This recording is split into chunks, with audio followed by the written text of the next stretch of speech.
할렐루야! 할렐루야! 네, 잘 오셨습니다. 오늘도 우리 성도님들 뵐 수 있어서 너무나 좋고 너무나 행복하고 너무나 감사한 날입니다.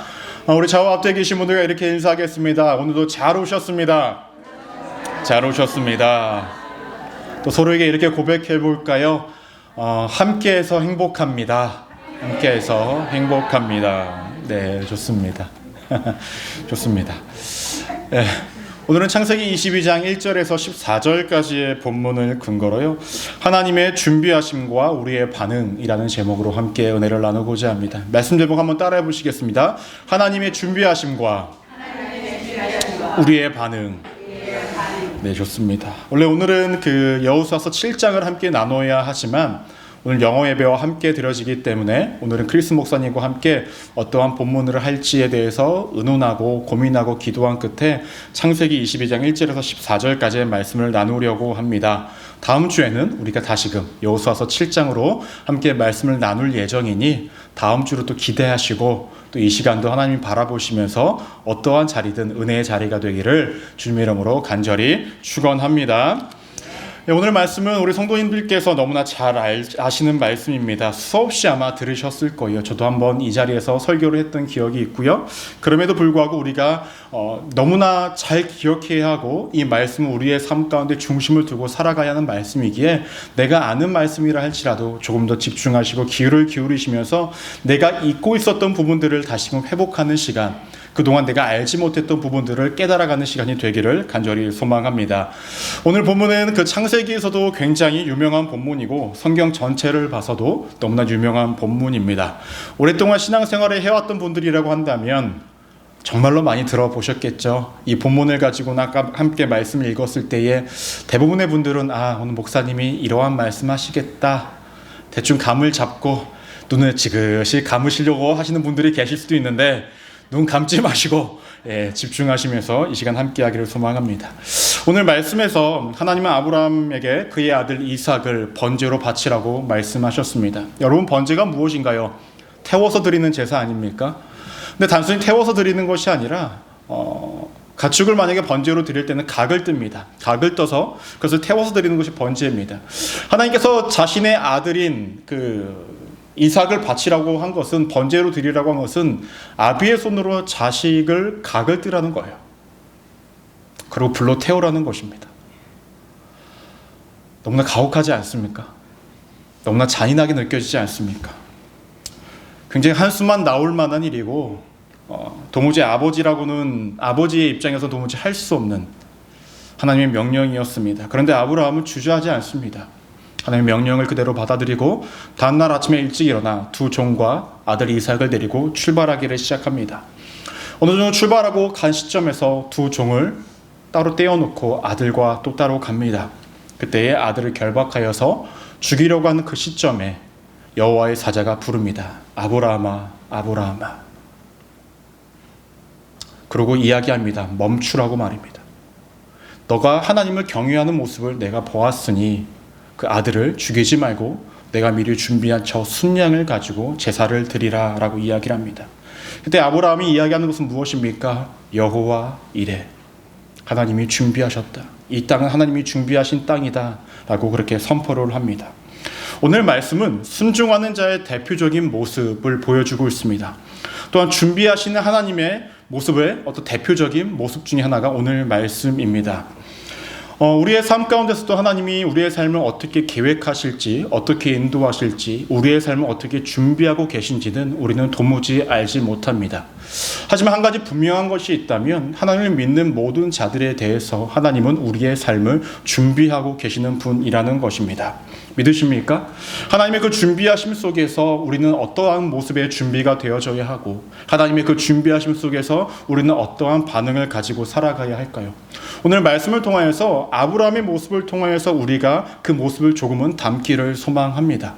하나님께서 명령하신 그 길에 따라 아브라함은 순종하였습니다. 그 길을 따라갔습니다. 근데 그 길을 따라가다 보니 하나님이 미리 준비하셨다라는 것을 경험했다라는 거예요. 우리의 삶도 그렇게 준비되어져 있는 삶인데 우리도 그러면 아브라함 같은 어떠한 믿음과 어떠한 반응과 어떠한 모습을 우리가 갖춘다고 한다면 하나님의 나의 삶 가운데에 계획하시고 준비하시는 그 모습들을 우리가 발견하고 경험할 수 있다는 것입니다. 때문에 오늘 말씀이 정말로 내 삶을 준비하시고 이끌어 가시는 그 하나님의 그 모습 속에서 우리가 준비하여야 할 모습들을 다시금 깨닫는 시간이 되시기를 주님의 이름으로 간절히 축원합니다. 우리가 첫 번째로 기억하셔야 될 것은 무엇이냐면요, 포기할 수 있어야 한다라는 거예요. 따라해 볼까요? 포기할 수 있어야 합니다. 오늘 1절 말씀을 보시면 그 후에 하나님이 아브라함을 시험하시려고 그를 부르시되 아브라함아 하시니 그가 이르되 내가 여기 있나이다 라고 시작을 합니다. 여러분, 오늘 말씀 1절의 시작이 그 일 후에 라고 이야기합니다. 그 일 후에 어떠한 일일까요? 창세기 21장 말씀을 보시면 여러 가지 일들이 있었는데 그 중에서 가장 대표적이고 가장 우리가 잘 아는 사건이 무엇이냐면 아브라함이 아들 이삭을 낳게 되었고 아브라함이 낳지는 않았죠. 그의 아내 사라가 낳았죠. 아들을 주셨고 그 아들을 이제 양육시키고 키워나가는 그런 말씀이 등장을 하고 있습니다. 25년 만에 얻게 된 그 아들, 얼마나 귀했을까요? 얼마나 소중했을까요? 그 아들로 인해서 얼마나 행복했을까요?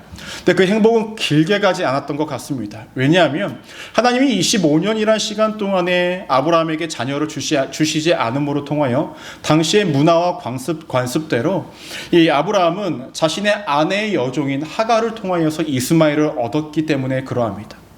이삭은 자라나고 있었고 이스마엘은 이미 성장하고 있었던 시기라 이 이스마엘이 이삭을 괴롭히고 놀리는 것이 반복되어지니 이 이삭의 어머니인 사라는 그 모습을 더 이상 보고 싶지 않았다는 거예요. 때문에 이 사라가 이 아브라함에게 이야기합니다. 제발 저 하갈과 이스마엘은 내쫓아달라고 말을 합니다. 아비의 입장에는 아브라함의 입장에서는 고민이 될 수밖에 없겠죠. 아무리 그래도 이 두 사람은 내쫓는 것이 말이 되는가 라는 고민이 있었을 때에 하나님이 뭐라고 말씀을 하셨냐면 창세기 21장 12절 말씀 우리 함께 한번 읽어보도록 하겠습니다. 시작. 하나님이 아브라함에게 이르시되 내 아이나 내 여종으로 말미암아 근심하지 말고 사라가 내게 이른 말을 다 들으라. 이삭에게서 나는 자라야 내 씨가 부를 것임이니라 라고 이야기를 합니다. 간단하게 이야기하면 무엇입니까? 이 하갈과 이스마엘을 내쫓으라, 내보내라고 이야기를 하는 것입니다. 막상 이들을 내보내니 그 집안에는 더 이상 분쟁과 다툼은 사라졌고 집에 평안만 이제 있게 되었습니다. 누군가는 이렇게 이야기할 수 있습니다. 그래도 너무나 사악한 행동이 아니냐, 너무나 매몰찬 거 아니냐 라고 이야기를 할 수 있겠지만 아브라함은 적어도 그에게 약속하신 하나님의 말씀과 그 약속을 기억하고 있었던 것 같아요. 왜냐하면 창세기 17장 20절 말씀을 보시면 이렇게 언급하고 있습니다. 이스마엘에 대하여는 내가 내 말을 들었나니 내가 그에게 복을 주어 그를 매우 크게 생육하고 번성하게 할지라 그가 12두력을 낳으리니 내가 그를 큰 나라가 되게 하려니와 라고 이야기하고 있습니다. 하나님께서는 그 아브라함이 믿음 없는 행동으로 낳았던 그 이스마엘이라 할지라도 그를 버려둔 것이 아니라 그를 통해서 큰 민족을 이루어 주시겠다라고 말씀하셨습니다. 그러면 이 하갈과 이스마엘을 내쫓인다 해도 이들이 죽게 될까요? 그렇지 않는다라는 거예요. 하나님의 약속이 있었고 하나님의 축복이 있었다라는 거예요. 적어도 아브라함은 이것을 기억하고 있었기에 하나님이 이 여인과 이 아이를 지키실 거라는 믿음을 가지고 이들을 내보냅니다. 그리고 실제로 이들도 큰 민족을 이루게 되었다라는 것입니다. 어찌되었든 이 둘을 내보내는 그 시점부터 이 집안에는 평화가 찾아왔고 이제 아들 이삭을 키우는 재미와 그 맛으로 이 아브라함은 행복하게 살아가고 있었습니다. 근데 그런 와중에 하나님은 아브라함에게 시험을 하신 것입니다. 일종의 테스트입니다. 여러분 시험 좋아하십니까? 저는 명확히 알았어요. 여러분들 시험 싫어하는 거를. 언제 한지 아십니까? 우리 전반기 성경 공부했을 때에 제가 농담으로 우리 한 주 끝날 때마다 시험 볼 겁니다. 그러니까 여러분들이 앉아 계시다가 나갈까 말까 막 이러시면서 눈빛이 막 흔들리기를 시작하고 괜히 들어왔다라는 그 어색한 웃음과 함께 그 모습을 보았기 때문에 시험을 싫어하신다라는 걸 명확히 알고 있습니다. 근데 여러분 시험도 시험 나름이죠. 아브라함에게 주어진 이 시험은 너무나 가혹했습니다. 2절 말씀을 보시면 여호와께서 이르시되 내 아들 내 사랑하는 독자 이삭을 데리고 모리아 땅으로 가서 내가 내게 일러준 한 산 거기로 가서 그를 번제로 드리라 라고 말씀을 합니다. 참 이 말씀을 보면 유사한 말씀이 한 구절이 떠올라요. 창세기 12장 말씀을 보시면 하나님께서 내가 내게 지시할 땅으로 가라 라고 말씀하지 않으십니까? 오늘 말씀을 2절을 봐도요, 모리아 땅으로 가라고는 말씀하셨는데 어떠한 산인지는 알려주시지 않으셨습니다. 믿음으로 가야 되는 상황이었다는 거죠. 창세기 12장도 그렇고 오늘 말씀 22장도 그렇고 믿음으로 떠나야만 하는 그런 상황이었다는 것입니다. 중요한 건 이런 하나님의 명령이 어떠한 토도 닳지 않고 아브라함은 출발하고 있었습니다. 그러면 아브라함이 이러한 상황 가운데서 그의 삶 가운데 포기한 것이 무엇이었는가라는 거예요. 첫 번째로 그가 포기한 것은 무엇이었냐면 자신의 삶이었다라는 거예요. 자신의 삶을 포기하셨습니다. 아브라함이 자신의 삶을 포기했다라는 말은 무엇입니까? 여러분 잘 생각해 보십시오. 하나님께서 아브라함에게 시험을 주시기 전에는 아브라함의 삶이 어땠습니까? 기쁨의 정점 아니었습니까?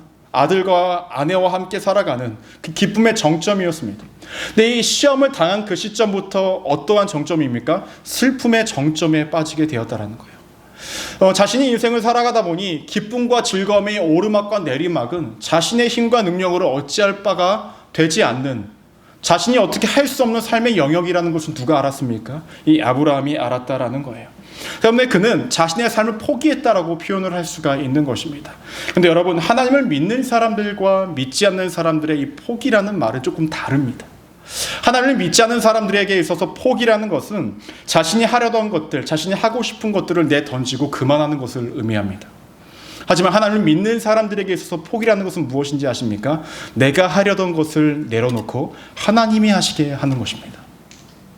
내가 하려던 것을 다 내려놓고 나의 생각과 나의 모든 것들을 멈추고 나의 생각과 하나님의 생각이 마주했을 때에, 부딪힐 때에 나의 생각을 그대로 내려놓고 하나님이 일하시게 하는 것이 하나님을 믿는 사람들에게 있어서 포기라는 거예요. 아브라함이 했던 포기는 정말 내 삶을 내던진 것이 아니라 자신의 삶을 하나님께 내던지고 내맡겼다라는 것입니다. 이것을 우리는 성경에서 순종이라고 표현을 합니다. 그럼 단순히 이러한 포기만 있었는가? 그렇지는 않습니다. 또 어떠한 포기가 있었냐면 자신의 생각을 포기했습니다. 자신의 생각을. 여러분, 인생을 살아가면서 야, 너 참 생각 없이 산다 라는 말처럼 굴욕적인 말이 어디 있습니까? 부모님도요, 자녀에게 야, 너 좀 생각 좀 하고 살아라 라고 이야기하면 아무리 자녀라도 기분 나쁩니다. 학교에서도 선생님이 학생에게 야, 너 생각 좀 해라 라고 얘기하면 그것만큼 기분 나쁜 게 없어요. 이거 다 떠나고요, 친구끼리도 아우 저놈은 생각이 없어 라고 얘기해도 그걸 기분 좋게 받아들일 사람이 없습니다. 아유 생각이 없으시네요 라고 얘기했는데 헤헤 나 생각 없어요 헤헤 이러고 다니면은 약간 좀 이상하지 않습니까? 좋아할 사람이 아무도 없다라는 거예요. 그런데 오늘 말씀에서 아브라함이 자신의 생각을 포기했다라는 것은 무엇을 의미하냐면 생각을 하지 않는다라는 것을 의미하는 것이 아닙니다. 자신의 생각보다 하나님의 생각, 하나님의 뜻을 더 앞세웠고 하나님의 생각대로, 하나님의 뜻대로 살아가기로 작정했다라는 것을 의미하고 있다는 거예요. 여러분, 인간적으로 한번 생각을 해보겠습니다. 자신의 아들을 바치라고 이야기했을 때 그것은 옳습니다, 너무나 좋습니다 라고 이야기할 사람이 누가 있겠습니까? 100이면 100 다 반대하지 않겠습니까? 아브라함이라고 달랐을까요? 이성적으로 생각을 했을 때 이것은 아닙니다 라고 이야기하고 싶은 것이 100번, 1000번이고 나왔을 것입니다. 물론 여러분, 당시에는요, 이스라엘 민족들 외에는 다른 민족들에게 인신제사라는 것이 있었대요. 자신의 자녀를 바치거나 어떠한 사람을 자신들이 믿는 신들에게 바치는 일들이 있었다라는 것입니다. 근데 하나님께서 인신제사를 원하셨을까요? 아닙니다. 나중에 그 사무엘상, 열왕기상 같은 걸 보시면 인신제사를 하는 그 왕들에 대해서 하나님께서는 굉장히 처벌하십니다. 하나님께서 원하시지 않는다라는 거예요. 이렇게 본다면 인간적으로 봤을 때에 하나님께서 자신의 아들을 바치라는 것은 이성적으로 도무지 감당할 수 없고 감당하기 싫은 일들이라는 것입니다. 그런데 아브라함이 그렇게 하나님의 뜻을, 하나님의 생각을 따랐던 이유는 무엇일까요? 이유는 간단합니다. 하나님께서 이미 정하셨다고 한다면 하나님께서 이미 정하신 이유와 뜻이 있을 거라는 그 확고한 믿음이 있었기 때문에 그러합니다. 나의 생각을 앞두었던 것이 아니라 하나님의 뜻을 앞세워 내 머리로 이해되지 않고 내 생각으로는 도무지 받아들여지지 않는다 할지라도 따라갔다라는 것이죠. 왜냐? 하나님은 분명히 이유가 있으실 거야, 뜻이 있으실 거야 라는 그 믿음과 신뢰로 앞으로 나아갔다라는 것입니다. 이것은 우리에게도 굉장히 필요한 부분입니다. 전에도 말씀을 들었지만 하나님은 우리의 의견과 우리의 주장을 요구하시는 분이 아닙니다.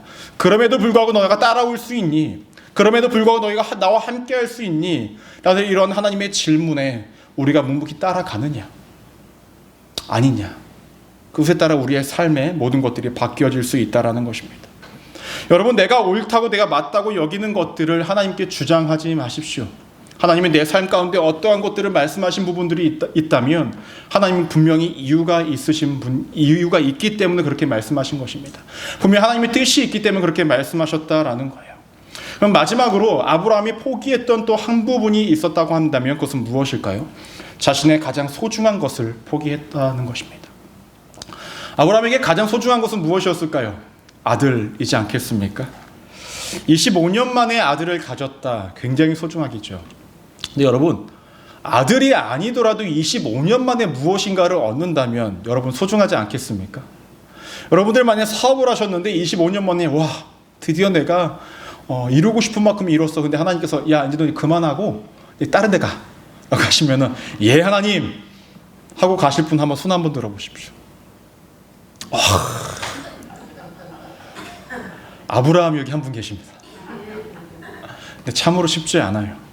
근데 아브라함에게도 마찬가지였다라는 거예요. 자신의 아들을 하나님께 드린다라는 것, 너무나 쉽지 않고 포기하기 힘든 것입니다. 그럼에도 아브라함이 포기할 수 있었던 것은 무엇일까요? 간단합니다.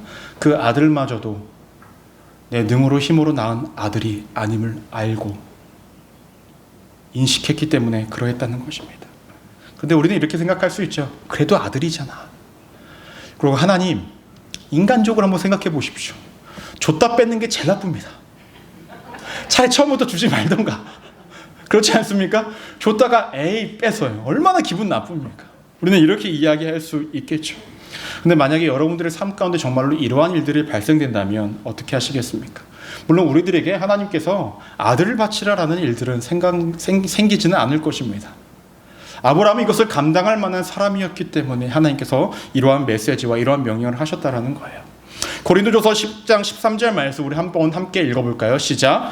사람이 감당할 시험 밖에는 너희가 당한 것이 없나니 오직 하나님은 미쁘사 너희가 못할 시험 당함을 허락하지 아니하시고 시험 당할 즈음에 또한 피할 길을 내가 너희로 능히 감당하게 하시느니라 라고 이야기합니다. 하나님께서는 아브라함이 이러한 시험을 감당할 수 있는 자, 아니 감당해야 하는 자로 여기신 것입니다. 왜냐하면 그는 믿음의 조상 아브라함입니다. 그의 삶이 그의 행동 모든 것들은 그의 자녀를 통하여서 앞으로 전파가 되어질 것인데 그의 아버지, 그의 믿음의 조상이 어떻게 하나님께 순종하였고 어떠한 삶을 살아가야 했는지에 대해서 명확한 기준이 될 것인데 이것을 아브라함이 감당하지 못하면 앞으로 아브라함을 통하여서 이루어질 많은 자손들과 많은 민족들이 그들의 신앙이 흔들릴 수밖에 없는 상황이었다라는 거예요. 여러분, 너무나 중요한 것입니다. 하나님께서는 아브라함에게 원하셨던 것은 무엇이냐면 오늘 말씀 12절 말씀을 보시면 이렇게 이야기합니다. 내 아들 내 독자까지도 내게 아끼지 아니하였으니 내가 이제야 내가 하나님을 경외하는 줄을 아노라 라고 얘기합니다. 경외한다라는 것은 하나님을 두려워한다라는 거예요. 단순히 하나님께서 내 삶에 무엇인가를 채워주시는 분 그 이상을 넘어서 자신이 하나님을 정말로 경외합니다. 두려워할 줄 아는 그 마음이 누구에게도 아브라함에게는 물론이거니와 아브라함을 통하여서 앞으로 이루어지게 될 그 믿음의 자손들에게도 이 하나님에 대한 경외함이 필요했기 때문에 아브라함에게 이러한 시련을 주셨다라는 것입니다. 근데 중요한 건 무엇입니까? 이 결과는 무엇이었습니까? 하나님께서는 그의 아들을 죽이신 결과가 아니었죠. 미리 준비하셨다라는 거예요. 우리는 인생을 살아가면서 내 삶 가운데 하나님이 어떠한 시험을 주시고 내 삶 가운데 어떠한 어려움과 테스트가 주어졌을 때에 우리가 초점을 맞추는 것은 무엇입니까? 나의 힘듦과 어려움, 내 삶에 빼앗긴 것들, 내 삶의 고통만에 우리가 초점을 맞추며 살아가는 것이 대부분의 우리의 인생입니다.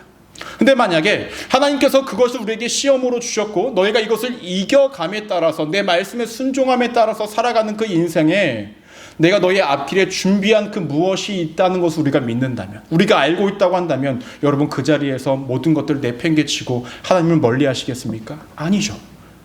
힘들고 어려도 내 삶 가운데 무엇인가로 준비하신 하나님에 대한 우리의 신뢰와 믿음과 그 확고한 믿음이 있다고 한다면 우리는 거기서 모든 것들을 좌절하고 넘어지고 쓰러지는 것으로만 끝내는 것이 아니라 어떻게든 그것을 이겨낼 거라는 거예요.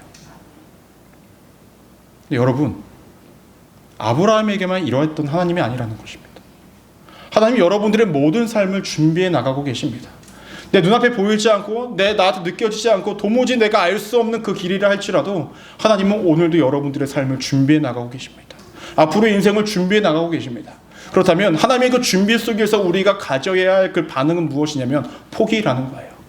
나의 삶을 하나님께 드리는 것, 내 생각을 내세우는 것이 아니라 하나님의 뜻을 받아들이는 것, 이런 우리의 포기들이 너무나 필요하고 간절히 있어야 한다는 것입니다.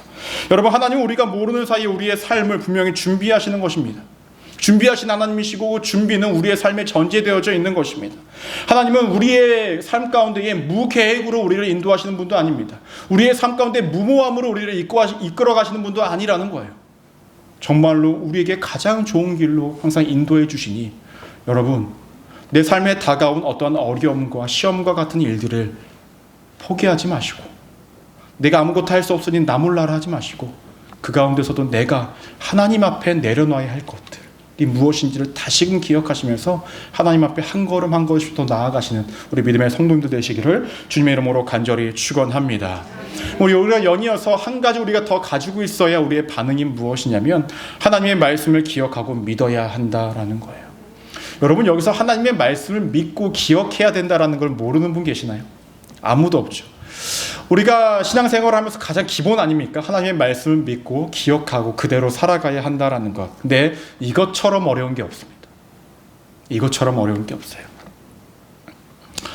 아들을 바쳐야만 했더니 아브라함의 그 상황 가운데서 그가 해야 했던 것들은 무엇이었을까요?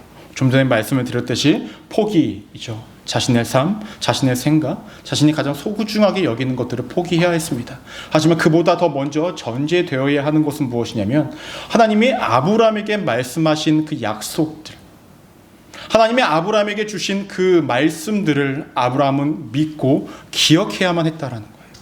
그것이 없다면 아브라함은 그 상황을 도무지 견딜 수가 없었을 것입니다. 그러면 하나님께서 아브라함에게 어떠한 약속을 하셨을까요? 어떠한 말씀을 하셨을까요? 창세기 12장 2절 말씀 보시면 내가 너로 큰 민족을 이루고 라고 말씀하셨습니다. 창세기 15장 5절 말씀을 보시면 이렇게 말씀하셨습니다. 그를 이끌고 밖으로 나가 이르시되 하늘을 우러러 무뼈를 셀 수 있나 보라. 또 그에게 이르시되 내 자손을 이와 같으리라 라고 말씀하셨습니다.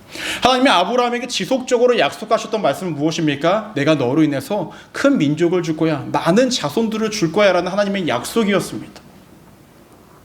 그러면 아브라함이 기억하고 믿어야 할 말씀은 무엇이었습니까? 하나님의 이 약속입니다. 여러분, 현실적으로 이삭을 바쳤을 때에 아브라함이 다시금 자녀를 가질 수 있는 확률이 있나요? 거의 없습니다. 대략 120세 되었을 텐데 120세에 자녀 갖는다고 하면은 대단한 사람입니다. 그렇지 않습니까? 거의 불가능하다라는 거예요. 그러면 아브라함은 알았겠죠.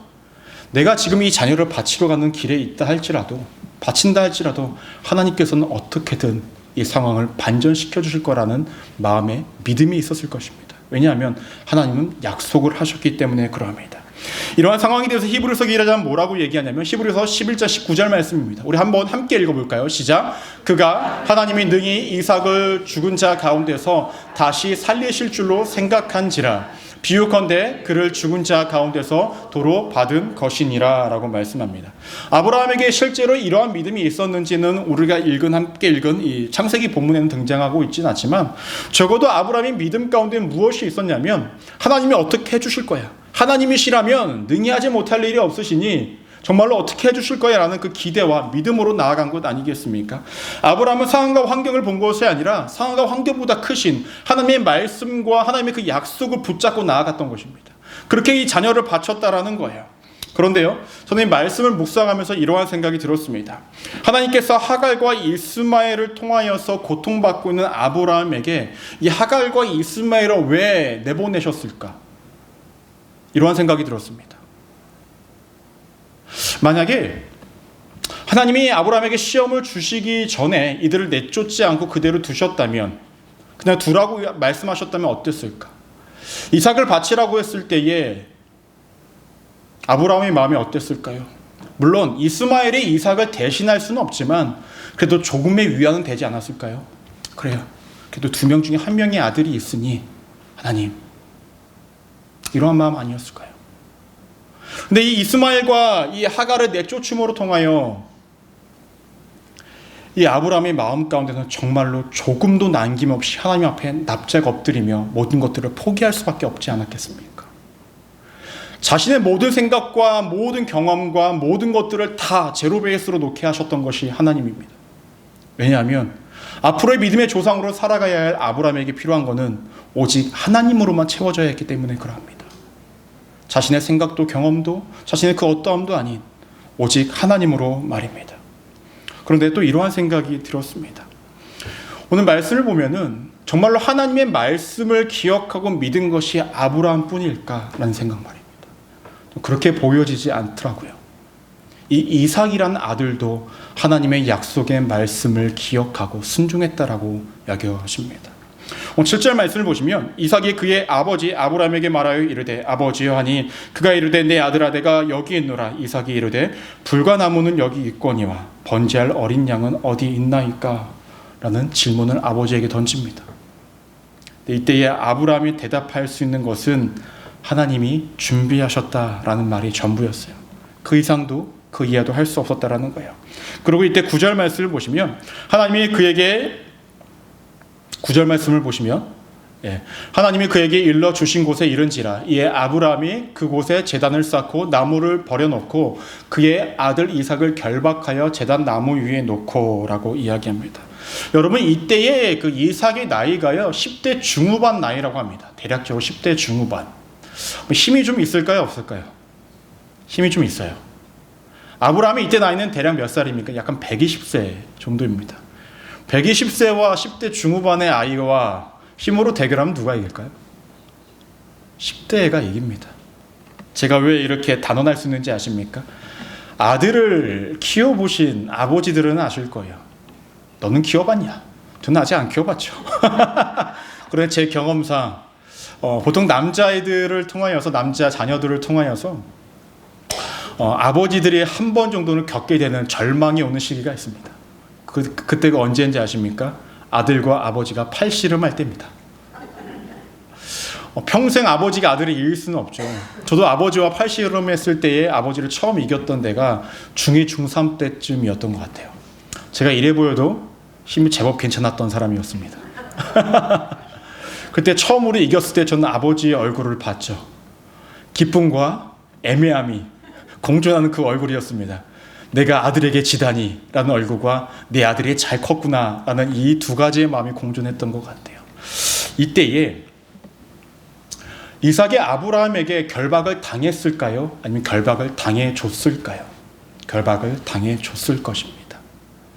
왜냐하면 여러분 한번 잘 보십시오. 여러분들 자녀분들을 키워 나가실 때에 야 아빠는 엄마는 어렸을 때 이랬다라고 이야기하면서 자신이 어떻게 살아왔는지에 대해서 많이들 이야기해 주시지 않으셨습니까? 저도 어머니와 많은 대화를 어렸을 때 했을 때 어머니가 이렇게 성장하셨다라고 말씀하신 적이 있었습니다. 저희 어머니가 힘이 되게 좋으셔서 엄마는 왜 이렇게 힘이 좋아? 어렸을 때 물어보니까 어머니가 하는 말이 학교 끝나고 맨날 지게 져서 그래 이렇게 말씀을 하시더라고요. 맨날 지게를 지고 이렇게 일을 하셨다라는 거에서 힘이 좋다라는 거에서 또 어느 날은 어머니가 그 감자를 쪄주셨는데 삶아주셨는데 엄마는 왜 안 먹어? 하면서 잘 먹었습니다.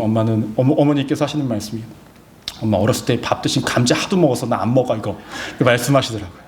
이처럼 부모님들은 자녀가 어렸을 때 자신이 어떻게 커왔는지에 대해서 말씀을 많이들 해주시잖아요. 아브라함도 그러지 않았을까요?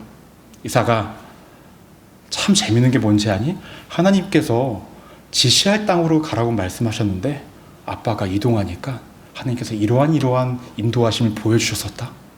하나님의 말씀을 기억하고 내가 살아가다 보니까 하나님 그때마다 내 삶을 지키시고 보호해 주시더라 라는 이야기를 아브라함에게 하지 않으셨을까요? 물론 제 혼자의 상상입니다. 하지만 일반적인 부모라면 보통 그랬을 거예요. 그럼 이삭도 들었을 것입니다. 하나님이 어떠하신 분이신지 내가 그 하나님께 어떻게 나아가야 하는지를 말입니다. 때문에 아버지한테 저항을 했던 것이 아니라 아버지에게 있었던 그 하나님이 나의 하나님이니 그 하나님이 나를 어찌하실 거다. 도와주시든 어떠한 상황의 반전이 있든 그렇게 인도해 주실 거라는 믿음으로 결박당해 준 것 아니겠습니까? 여러분, 아브라함도 분명히 자신의 인생에 대해서, 자신의 삶에 대해서 경험한 것들을 아들에게 이야기해 줌으로 통하여 이삭도 함께 순종하며 그 상황을 저항하지 않고 나아간 것입니다. 여러분, 결국 이 부자가 가졌던 이 믿음과 하나님의 약속을 붙잡았던 그 마음들이 결국엔 어떻게 되었습니까? 그 누구 하나 희생당하는 자 없이 하나님의 은혜로 여호와 이레의 하나님을 경험했던 것 아니겠습니까? 사랑하는 성도님들, 분명 우리의 삶에 하나님이 어떠한 약속을 하셨는지, 어떠한 말씀이 있었는지 각자에게 다 다를 것입니다. 하지만 분명한 건 하나님이 약속하시고 하나님이 말씀하셨다고 한다면 그거 분명히 이루십니다. 아브라함에게도 하나님께서 분명히 그의 자손을 많이 주시겠다고 하셨기에 이삭을 죽게 내버려 두신 것이 아니라 끝내 그 죽음을 막으셨고 미리 준비하신 순양을 통해 번제를 받으신 것 아니겠습니까?